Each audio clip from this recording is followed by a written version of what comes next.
तर मंडळी, मी आज वडापाव बनवणार आहे, पण वेगळ्या पद्धतीने बनवणार आहे. त्याच्यासाठी बेसन पीठ घेतले, उकडलेले बटाटे 5 घेतलेले आहे, हळद घेतली, मीठ घेतले, चिली फ्लेक्स घेतलेला आहे, जिरं मोहरी घेतलेले आहे, आलं घेतलंय, लसूण घेतलेलं आहे, लाल मिरच पावडर घेतलेली आहे आणि हिरवी मिरचीचा मसाला केलेला घेतलेला आहे. ब्रेड घेतले, चमचे तेल टाकते कढईमध्ये, कढई तापलेली आहे.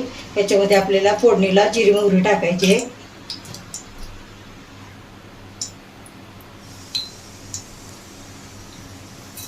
जिरी मोहरी टाकते तडतडायला. बटाटा आपण याच्यामध्ये टाकतोय, तशी हिरवी मिरची टाकते, त्याच्यामध्ये चिली फ्लेक्स टाकते आणि थोडंसं मीठ टाकते.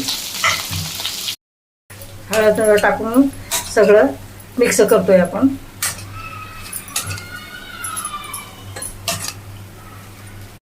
थोडीशी हळद टाकते, तसं थोडंसं मीठ टाकते. ह्याच्यामध्ये पाणी टाकते. आपण हे पाणी टाकून त्याला बेटर बनवणार आहे. ह्याचं ब्रेडचे तुकडे घेतलेले आहेत, त्याच्यावरती आपण हे वाटीने गोल असा आकार द्यायचा आहे आपल्याला. गोल बनवलेले आहेत, त्याच्यावरती आपण ग्रीन चटणी टाकणार आहोत. त्यावरून आपण लाल चटणी टाकत आहोत. घेतलेलं आहे, ह्याच्यावरती आपण टाकतोय आणि असा पसरून लावायचा आहे. लावलेली बाजू, ह्या बटाटा लावलेल्या बाजूवर अशी पलटी मारायची आहे आणि हा बेसन पीठमध्ये आपल्याला चांगला भिजवून घ्यायचा आहे. आपण हा तळायला टाकतोय.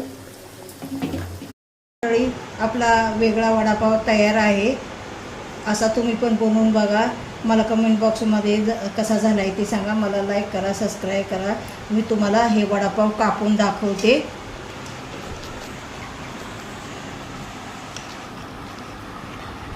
हा उलटा वडापाव ह्याला म्हणतात.